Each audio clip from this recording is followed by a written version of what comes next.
In today's episode of Bill and Frank's Guilt-Free Pleasures, we are featuring a song that defied the odds and rose to number one for 4 weeks in December of 1990. We talk about an artist who is self-proclaimed freestyle royalty. And this artist has a lot of hustle, but in his apartment building, there doesn't seem to be any walls. This is Bill and Frank's Guilt-Free Pleasures episode on Because I Love You, the Postman song by Stevie B.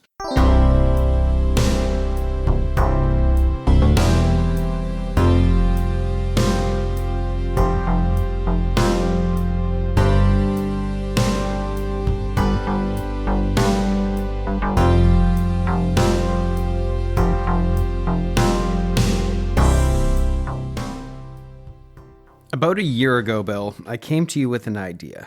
Cage match. Timmy T versus Stevie B. And I know we talked about this during the Timmy T episode already, and your reaction was... Who is Timmy T and who is Stevie B? We've already dived? Yeah, all those sound wrong, but keep going. Into Timmy T in his own episode of Bill and Frank's Guilt-Free Pleasures. Now it's our turn to look to Stevie B and the Postman song, Because I Love You. Both of these songs went to number one, but the Stevie B has a greater legacy, I think, since it was 4 weeks at number one. Because I love you, my heart's an open door. Girl, won't you please come on in? Because I love you, I'll be right by your side. You'll be a light, I'll be your guide. Similarly to Timmy T, Stevie B had no business being at number one. Oh my goodness. It is a crazy confluence of things that somehow led to this moment. But December of 1990, Stevie B owns the US Billboard Hot 100. And this is a US phenomenon. It wasn't number one in Canada and a lot of other countries, but this is an American event. Yeah, and we're not saying that it didn't deserve to be at number one in the sense that it's a bad song. We're talking about it, so it's a great song, right? Right, Bill? Right? Yeah. I have complicated feelings about this song. But we're talking about it not really belonging at number one because it didn't have that big machine behind it. It was a small independent release, didn't have huge money for promotion or a big record label behind it promoting it and pushing it through radio play and through video and everything. But the little song that could makes it to number one and sits atop the mountain for 4 weeks. Yeah, incredible. Now, do you know what's going on around this time of the year in 1990? December 1990, Christmas. That's correct. Very good. Also, the Iraq War is about to start. The Desert Storm is about to actually really get going in January that year. So that's hovering over the people's minds. And you know what? This makes a little bit of sense now because it's a response to a letter written to someone that they love. Yeah. And there's a history of these songs about Postman bringing letters. It's funny it's called the Postman since the Postman shows up just in the very first line. Yeah, he's a minor character in the whole narrative of this song. A MacGuffin, if you will. Did you know it as the Postman song or Because I Love You?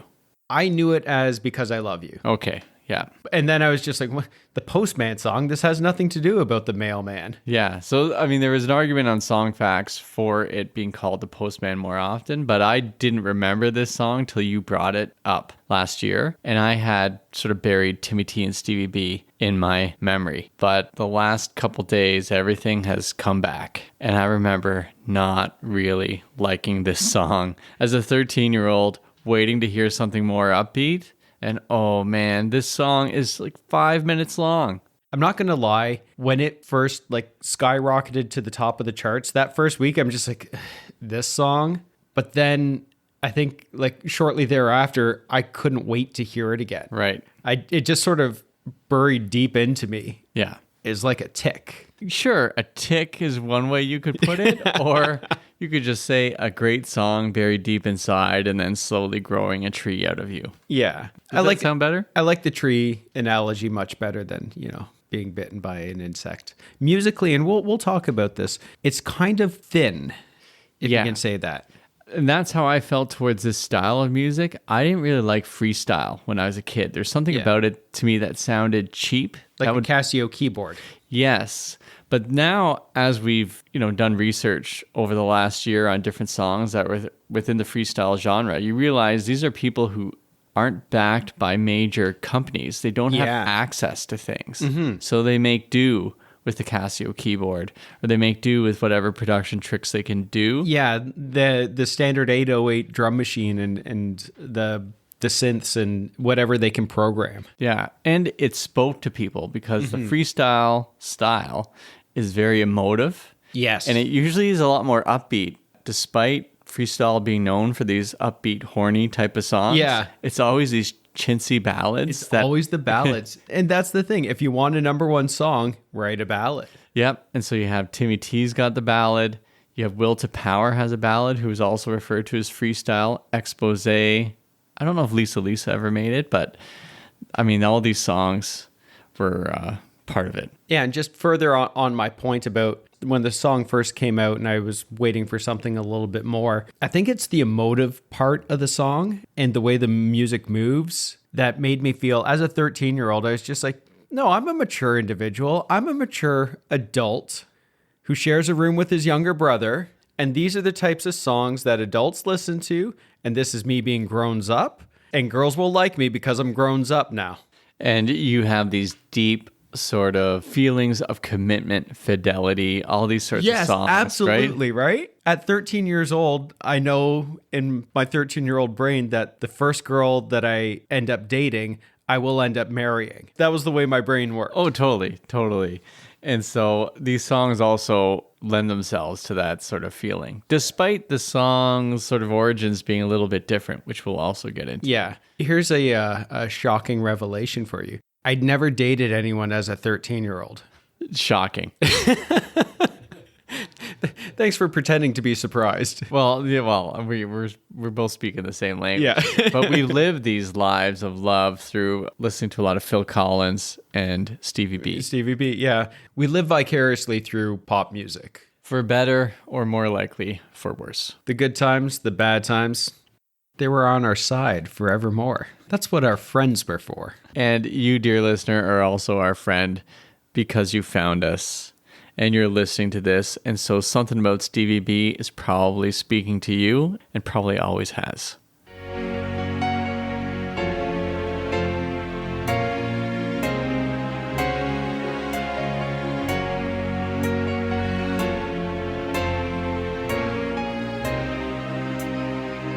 So, Stevie B. Frank, how would you describe Stevie B? The man has hustle. Yes, that's exactly it. What do you have on Stevie B's early history there? So he's been involved in the music industry in some way, shape, or form since the early 80s. Yep. He's produced, he's written, he's been in musical acts as well, but never as a solo artist until the late 80s. Yeah. But he played tennis. He worked at fast food joints and car washes. He sold custom t-shirts. He ran a landscaping business and opened up a car stereo shop, and even went and bought a nightclub in Tallahassee and opened a recording studio. Think about this. Within basically a decade, he did all of those things. And it was all to service his true passion, which was to become a recording artist. Yeah. He described himself in the following way. I made a total commitment. I felt that I had a decent voice, and I wasn't, and we'll both appreciate this, and I wasn't the ugliest guy in the world.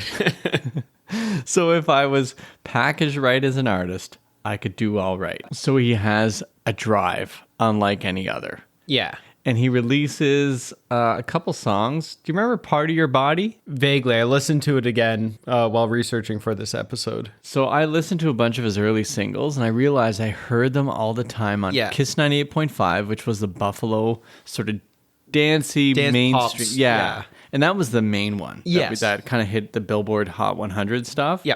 And so they would play Let Me Be the One a lot. Yeah. I wanna be the one you're giving your love.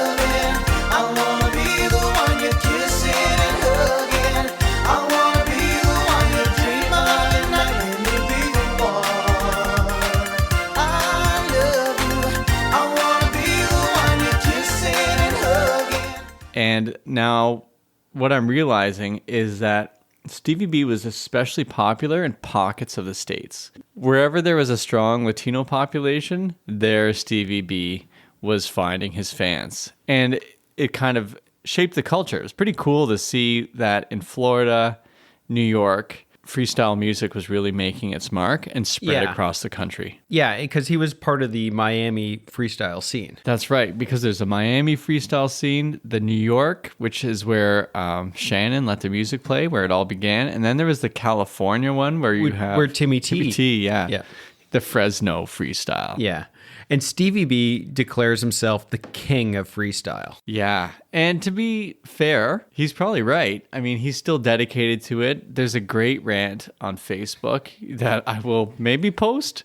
Great rant on Facebook that's kind of a contradiction in terms, isn't it? Well, it's 12 minutes long. Oh, wow. And it's definitely set up by Stevie B, even though it says Stevie B's really angry or something. Check this out. But it's posted by Stevie B on his site as though it was like him catching him saying something. Yeah. And he just goes off on anyone trying to do freestyle now and how they're not making the mark and they should do better. Yeah. He drops a couple choice words that I wouldn't use on this podcast. Mm-hmm. So the king is crowned in December of 1990 with this song. And just so we're clear where Stevie B gets his name from, like most freestyle artists, it's first name, initial. The B doesn't come from his last name. His proper full name is Stephen Bernard Hill. Stevie H really didn't have the right feel. Stevie B, that's all types of feel. That's right. So I guess for me, William John Hauser, I could go for Willie H,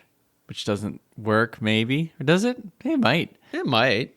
Billy H, not quite. But if I go with the John, Billy J. Billy J. Willie J. No, Billy J. Yeah, Billy J. Frankie P. Right, oh yeah. I think we've established that already. And as soon as you said that, I wanted to keep singing that Spice Girls song. Do you remember Wannabe? Oh. Mel C, Mel B. Oh, yeah. Actually, interesting. They kind of took from the freestyle movement. Because I Love You was actually a song that Stevie B heard like 4 years earlier, 5 years. From 1985. And written by his former, I think, bandmate? Yeah, Stevie B started a duo called Friday Friday with his friend Warren Allen Brooks. Right, and Warren Allen Brooks wrote this song, played it for him, and Stevie B said it sounded like a hit. Yeah, but they sat on it for 5 years. Yeah, it's interesting because there's a lot of other tunes that Stevie B's releasing, including ballads. Yeah. But this one did come out at the right time. Yes. Clearly, and it caught the moment, so to speak. The cultural zeitgeist. Exactly. I think I've used that term about 12 times.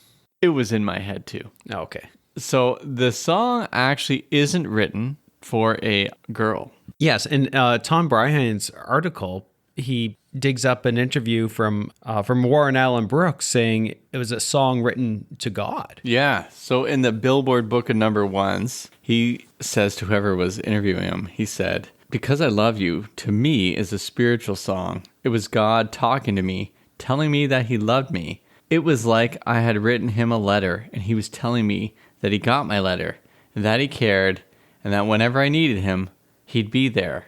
I turned it into a pop song where the audience thinks it's about a male-female relationship, but it's really about me and God having a personal relationship. I did the music first, then the lyrics." Yeah, so when you read the lyrics and you listen to the song again, you can absolutely hear that in it. There's an ambiguity about the song. Yeah. But I believe the greater public would think of it as a love song between, well, two lovers. Yeah.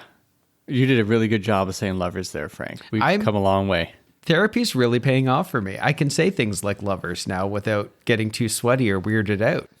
Now, if you listen to the Spotify version of the Postman, Because I Love You, you'll see that Stevie B's uploaded a version that's similar.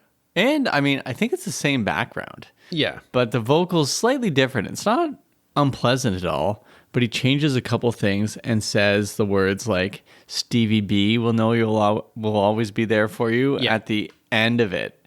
And he mentions girl. I think they might do Yes. that in the song, or is that only in the version? I think it's only in the version that is on Spotify. Right. So I couldn't find the original except by watching the YouTube video. Yeah. And I mean, we'll talk about that video. Oh, absolutely, we will. Well, the music came first. Yeah. So in a sense, when the song was written, the music was written as sort of a love song from God to us, or to, well, not to us, To Warren. to Warren in particular. So do you think, Frank, heaven's going to sound like a xylophone setting on a Casio keyboard? I think there's certain pockets of heaven that sound like that. Yeah. I think most of heaven's going to sound like a Carly Rae Jepsen concert, but that's just me. I like the idea of there being a freestyle section that you can Yeah. go to things you want. Well, it's going to be like Coachella, right? There's Yeah. different stages and everything that you can go to. So, yeah. Okay. All right. So the opening is about maybe 30 seconds of instrumental before we get to the lyrics. Is Yeah. that right? Yeah. That would never be done today. No, We talked no. about this before, but in the Spotify era, you wouldn't have the patience for this because people would just turn it off. Yeah, exactly. It's just like, there's someone droning on a keyboard, and it's just taking forever to get like to the fun part of the song, or the part of the song that they want to hear. Yeah. And I probably felt that way when I was 13, but I have grown up some. Yeah. It took some time.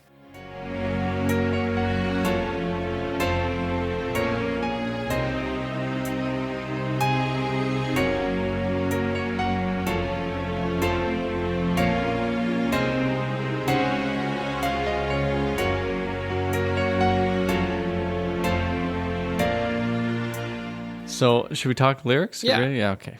All right, so I'm going to read the lyrics that I have from the internet, but I couldn't get a good version of it. I wasn't happy, but maybe you have a different one. Mm-hmm. I got your letter from the postman just the other day, so I decided to write you this song. And just to let you know exactly the way I feel, to let you know my love's for real. I got your letter from the postman just the other day. So I decided to write you this song, just to let you know exactly the way I feel, to let you know my love's for real.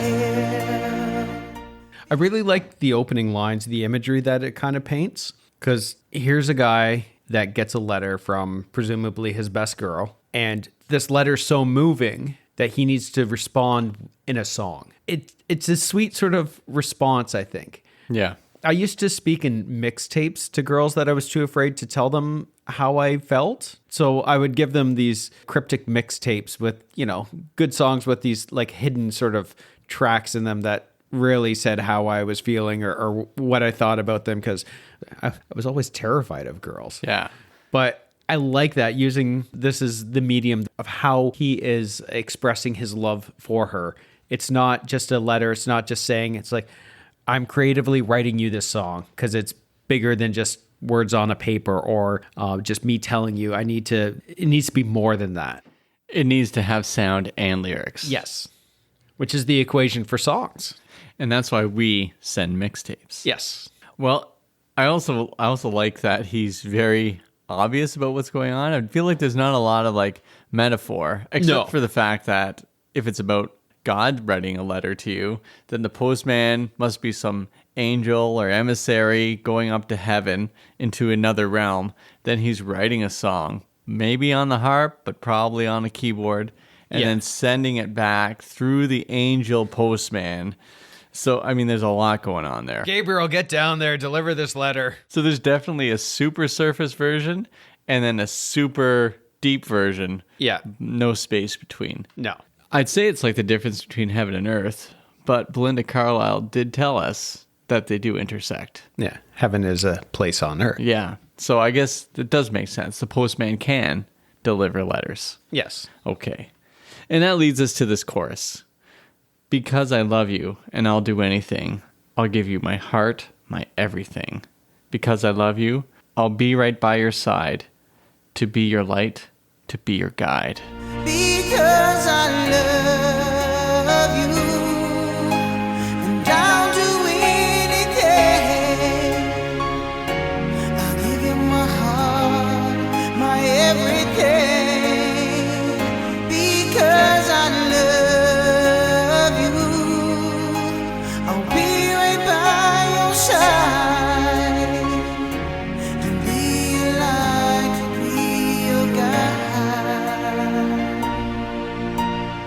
Now, if it's not God writing this, Yeah. it'd be kind of weird to say to your girlfriend, I will be your light, I'll be your guide. I feel like maybe it's an old way of speaking, but now it's like, hey, I'm there to let you do your thing. I guess you're correct in an old way of speaking, because I think most people have like flashlights on their phones. So, Right. that's what they use for their light and their guide. But the imagery of being sort of that guiding light, that sort of steadying fixture out there that's, helping them, guiding a lighthouse, or, I'll leave a light on for you, or the candle in the window. Oh, yeah. Just okay. that kind of, it's all old-timey sailor talk, but it's, I don't know, I think it's kind of sweet. It is. Okay. I take back how I was feeling. I now I'm back to thinking that they got the right idea. Again, the lyrics are ambiguous enough that it can swing either way. And these lyrics are pretty short. I mean, they only have 2 verses, right? And then the second verse that I'm about to read here repeats itself later after the bridge sort of thing. Yeah. So here's that second verse. And if you should feel that I don't really care and that you're starting to lose ground, just let me reassure you that you can count on me and that I'll always be around. If you should feel that I don't really care and that you're starting to lose ground, just let me reassure you that you can count on me and that I'll always be around. Now that is, of course, freestyle heaven. Yeah. That's pure emotion, pure heart. Yeah. I'll always be there for you. It's, I'll catch you when you fall. That whole sentiment. This must have been hugely popular with, like, I would think preteens and early teen girls would love this song. Yeah, right? which is why I loved it as a 13-year-old, because I thought all girls would love this song. Well, I'm pretty sure most did. Yeah. At least our sisters did. I don't know if my sister liked this song or I'm not. pretty sure my sister liked Yeah? this. I'll have to She ask. had to. I'll ask Rachel next time I see her. Okay. And then we go back into the chorus, right? Yeah. And then after the chorus, we get that bridge part. Yes. How did Tom Bryhan describe it? Yeah, so Tom Bryhan said, the song doesn't even have a proper bridge. Where the bridge would be, we get a quick keyboard riff that sounds like an 8-year-old playing on a xylophone. But there's a certain charm about it that he says. Totally. And it is charming. Yeah. And, it is a bridge. I mean, that's a bridge, even though the bridge takes you right back to the previous verse. Yeah, exactly. It's like a Roundabout? circular bridge. It just sort of takes you right back to where you were.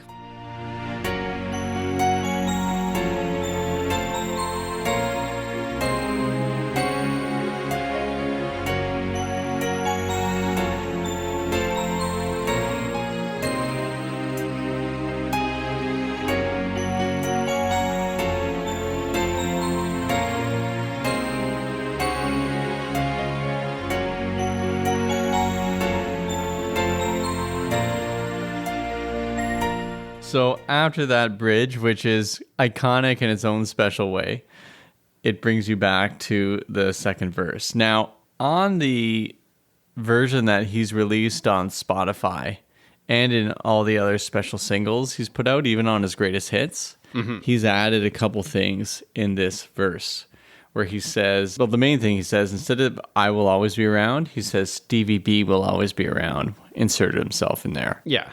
The king of freestyle breaks the fourth wall. Yeah. For Stevie B, this is a song between a man and a woman. I mean, there is another possibility. I don't want to accuse him of this, but do you think Stevie B has a god complex?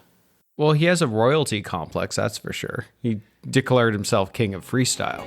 Just let me reassure you that you can count on me.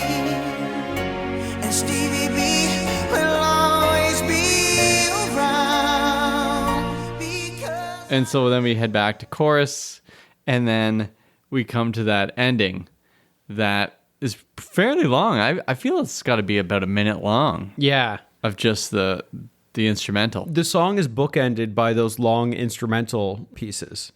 The nice thing on the Spotify single version of this is it includes an entire instrumental version of this. Oh, serious? Yeah. Oh, that's awesome. So you can just, I wonder if this would help you sleep at night if you listen to it. Maybe. I'll give it a shot tonight, maybe. The song it's pure emotion. It's pure melodrama. It's so saccharine. Yeah. It's all of these things. There is zero tension in this song. No, there's none. It's like, if you should feel this way, Yeah. I'll be there. If this happens, I'll do this. And any sort of tension that could be there is implied through the letter that the postman delivers. And again, the postman being the minor character, but gets top billing in the song title. What do you think was said in the letter? I don't know, but he felt like he needed to respond and tell his best girl how much he loved her. Because she's doubting him, maybe, even though he says, if you should feel, I don't really care. Yeah. I wonder if she's laying out all her problems in her life. Maybe there's some concerns that she has, right? Right. Or that she's just in a really bad place and he's letting her know that no matter what happens, he's going to be that constant. Yeah. Like that Friends song. Yeah. Or I was going to say that Michael Jackson, Mariah Carey song. Yeah. Well, that's a Mariah Carey Jackson 5, right? Because that's the cover, That's right. Yeah. That's true. Or you could say, is it the Four Tops or Temptations who have I'll Be There? I think it's the Four Tops. Okay. I hope I'm not stepping on your mixtape. No, not yet.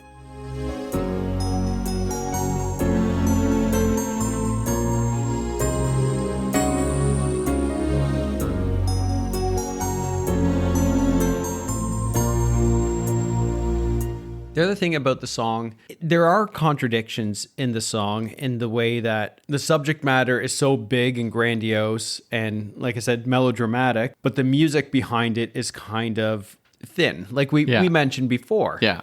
But that's kind of the freestyle thing, right? Yeah. Stevie B's vocals belie his physical stature. Here's a big dude. He's a big, muscular dude. And he has these airy, soft, feathery vocals, like just soft and comforting. And you wouldn't think that a big guy, big muscular guy like Stevie B would sing softly and sweetly like this necessarily. The only other person I think who'd be like that is Aaron Neville. Yes, I was just thinking that. Aaron Neville always looked to me like kind of possibly a biker. Yeah. Right? But I'm always thinking of the Linda Ronstadt video where they're singing to each other by the mirror. Yeah. But he always seemed so tough, and then he had such an angelic voice. Yeah, exactly.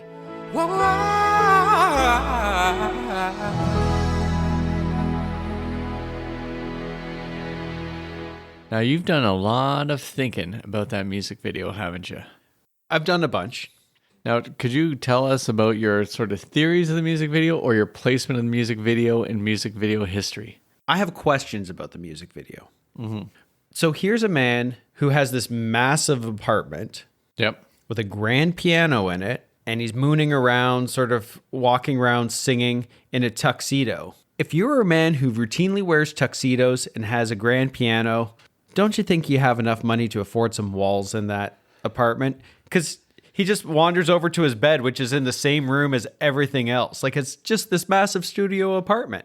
And it's 1990, so I think walls were still in the fashion. Yeah. I mean, was it the 2000s where it was always about the open spaces? Open concept and everything, yeah. Like, I have this feeling that just on the edge of the video where, like, out of the camera shot, there's just a toilet sitting there on the wall or something. That's the feel. Like, it is such a beautiful apartment. They have those fantastic radiators around the columns. When you watch it is really quite beautiful. But it's like, man, put up some walls for a bedroom, like a little privacy, man. Well, they need you with your architecture degree in there and set up those videos. Unless, of course, that was just his bedroom. Oh, I wouldn't be surprised. I mean, back in the 90s when I was watching these videos, I always assumed that whoever the performer was had all this money. Oh, yeah. They and were that this was their billionaires. house, Yeah. right? Like Yeah. And then it turns out they got to go back to their smaller apartment somewhere. They keep hustling to get by. But I always assumed they were super wealthy. My other thought about the video is, because it is, like I said, this beautiful apartment shot. If this started the trend of the apartment video. Well, that's what I'm wondering. So tell me about these apartment videos. There's obviously Because I Love You, Yep. but the most iconic, I would say, apartment video would be Lisa Loeb's Stay. And that one's a great video because it's a single shot. And Right. And she's running around her apartment, and it's such a beautiful song too. I love that song. Are there walls in that apartment? There's walls in that apartment, yes. Much like there are walls in Natalie Imbruglia's video, Torn. But the walls are being taken down because it's kind of a set apartment. Okay. But yeah, so this is the first video that I can really recall that is just completely set in an apartment. I know that there's probably others, and this one actually didn't get a whole lot of play on like MTV or Much Music or anything like that, despite the fact that it was such a big song on the radio. This is always surprising to me where the Billboard Hot 100 will kind of diverge from MTV's sort of push. So you had the Sheriff song that might have come out maybe the year before or that year. I mean, that was from the early 80s. Yeah. But When I'm With You, which is a song that went to number 1 on the Billboard Hot 100 without a video to support it. Yeah. And then Timmy T, I don't think got a ton of video. Well, it's hard to know. I mean, that video is fantastic. Yeah. So maybe he did get more love from MTV. But the Stevie B video definitely feels like it would have fit just perfectly. Yes, exactly. And one of the things I like about the video too is because he's singing and he's reminiscing and he's playing all through the verses and the chorus and everything.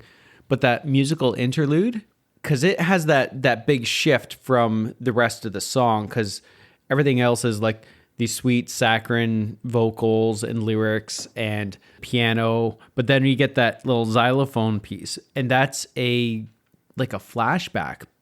Right. But it's shown from the outside of the apartment looking in on a rainy night. Is that when she's in there? And she's in there, yes. Okay. So I think it plays well with the way the song works, and in the sense that maybe that's a look back at a happier time or simpler time because it's so simple, the music. Very astute observation there, Frank.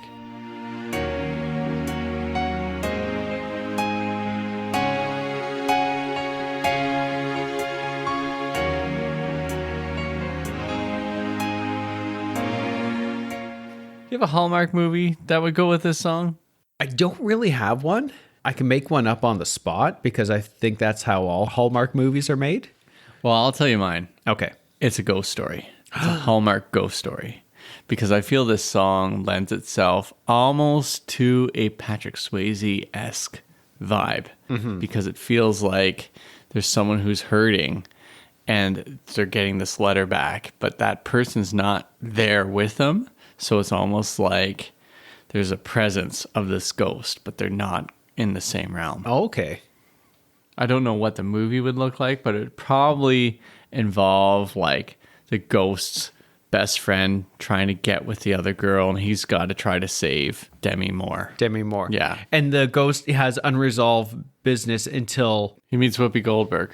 Yeah. He has to express how he feels Right. to Okay. his best girl. Yes. And she has to accept how he feels. This is the plot of Ghost, isn't Yeah, it? I think Okay. it is. So the Hallmark movie is Ghost. Yeah, there it is. Okay. What's your movie? I think in my Hallmark movie, the Postman has a bigger role in it. Oh, okay. So it is called The Postman. Yeah. But not the Kevin Costner Postman. No. But in this version, it's the postman who's delivering letters to this girl, but not in a creepy stalker way, but he's trying to express to her how he feels. But the letters don't have an author. This is getting like creepy and stalkerish, but he can't express himself. So he's writing these letters to his infatuation. Yeah. That are sweet and very helpful, saying, I'll be there for you, but she doesn't know who this person is. And it's not done, and I can't say this enough, that it's not done in a creepy way, like Yeah. the mixtapes I used to make. But at the end, she finds out that it was the postman, and he's always giving inspiring and uplifting letters saying, you know, you're an important person, you're a good person, you can do all these things, I believe in you. And then she's able to succeed in life because someone is there supporting her. And then at the end, obviously, they meet up in New Hampshire and have a wedding. Perfect. See, you made it up on the spot. That was a great Hallmark movie. Okay, let's go to your mixtape because I feel you've already, without saying it, declared yourself king of the mixtape. Well, I have a 12-minute rant on Facebook about how everybody else's mixtapes are terrible. So my theme is obviously letters in the postal service. Okay. Was that similar to yours? No. Okay, fantastic. Because I go all over the place here. Okay. I'm looking forward to this. One of the things is there are a lot of songs, old songs, oldies, that reference Mr. Postman by the Marvelettes, Return to Sender by Elvis Presley, songs like that, because that was the medium of communication. Right. More so than it is now. Like now it's text, DMs, and all that other sort of stuff. So I tried to steer away from the old-timey songs and some more contemporary songs. Although I'm going to start off with Signed, Sealed, Delivered, I'm Yours by Stevie Wonder. Okay, very good. It's a fantastic song. The Letter by the Box Tops. Oh, yeah. Which is the band that Alex Chilton was in before Big Star. That's right. Which is one of my favorite bands. Postcard by First Aid Kit. Love Letter by Nick Cave and the Bad Seeds. Letter from an Occupant by the New Pornographers.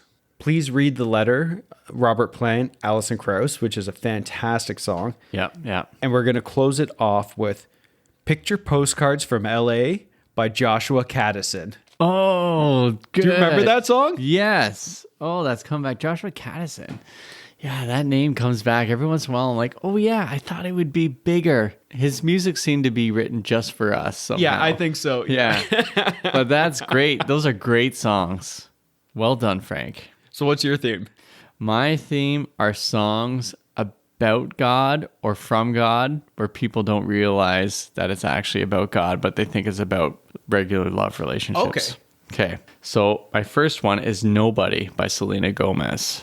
Okay. I don't think I know that one. It's good. Okay, cool. The next is To Be Alone With You, Sufjan Stevens. Okay, yep. Then I have Place in This World by Michael W. Smith.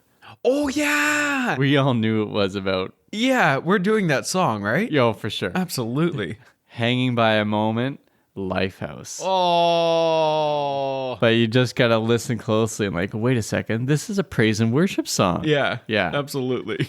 And then finally, the one that surprised me, I didn't realize that this one was about Jesus. Are You Gonna Go My Way, Lenny Kravitz. Oh, okay. Yeah, Are You Gonna Go My Way is Jesus calling people. Oh, really? And so if you go through the lyrics, you're like, wait a sec, all this is. I mean, I don't remember Jesus saying we need to dance and be in love, but yeah, you know, in Lenny's world, yeah, I think that's true. I remember the first time I ever got to drive when I was 16, the first time I ever got to drive the car by myself. I was driving home from a restaurant that my family was at for like my sister's birthday or something like that. And it's like, hey, Frank, you can drive the car home by myself. No parental supervision. So of course I drove like an idiot. I remember distinctly this song coming on as I was driving through Queenston past Nate Holmes's place. And I saw him outside and I just thought I was the coolest person in the world because here I am driving a 1992 Cavalier with the windows down, blaring Lenny Kravitz, Are You Gonna Go My Way in Queenston? Yeah. That's pretty cool, right? Yeah. Did anyone come your way? No. Okay. Michael Bolton. No, couldn't sing this song. Of course could. Yeah. But he's too powerful for this song. This is a good point. And it has me thinking as we did the Michael Bolton thing, but I'm venturing a little bit into where this kind of fits into today's aesthetic. Yeah. Because we have Because I Love You from 1990. Mm-hmm. Now, if we jump almost 30 years to 2019, there's a song called 'Cause I Love You by Lizzo. Oh, yeah. Okay. And it features the big Lizzo sound and the booming production. All these sorts of things that are supposed to be throwbacks to the 60s and 70s, I think. Mm-hmm. But it also speaks of our current time where loudness is what we're all about. And there isn't this sort of gentleness that Stevie B brings to it. So it's interesting. Both are called Because I Love You, 'Cause I Love You type of thing. Yeah. But different feels for sure. And different attitudes. Yeah. Who do you think could cover this song? Sorry, I'm just throwing this out. Yeah. Oh, okay. Let me pause and think. Well, I know Smokey Robinson could do a good job of this, Yeah. but he might be too smooth. But I still think he knows how to do it. Yeah. Okay, there's one. Like currently, do you think like a Shawn Mendes could do this song? Well, he could. Do you? Do you think? I think he could. Okay. I like Shawn Mendes. I think that might be good. Yeah, I think he has the right voice to it to sing these big lyrics in a way that seems really sincere. Right. I'd be curious about Harry Styles, maybe. Oh, yeah. That might be something, but I don't think he could handle not making bigger, better production. Yeah. Yeah. And truth be told, I really don't know contemporary artists right now. So Shawn Mendes, Harry Styles, those are like two of the 5 people that I know that currently make music. Well, after listening to the Lizzo thing, I'm like, oh, well, time has passed me by. Yeah, I know, think I right? could like this, but it's tougher. It's a different era. I don't want to say that the greatest music ever came out in the 90s, but the greatest music ever came out in the 90s. Apparently, there's a study that says whatever you were in high school for is going to be whatever you think the greatest music is. Oh, those studies are right. If everybody went to high school in the 90s. That's right. Because I love you, I'll be right by your side. And be like be your guide. We'll throw that out to you there, dear listeners, that this song came from the greatest decade of music in history, according to 2 45-year-olds. Oh, no, wait, you're 46. I'll just stop talking. Just keep going. Yeah. Even if you don't think that, let me reassure you that you can count on us, that we will always be around. And we hope, as you listen to Bill and Frank's Guilt-Free Pleasures, that we can be a happy diversion for you, that we could be a light, be a guide. Thanks for listening.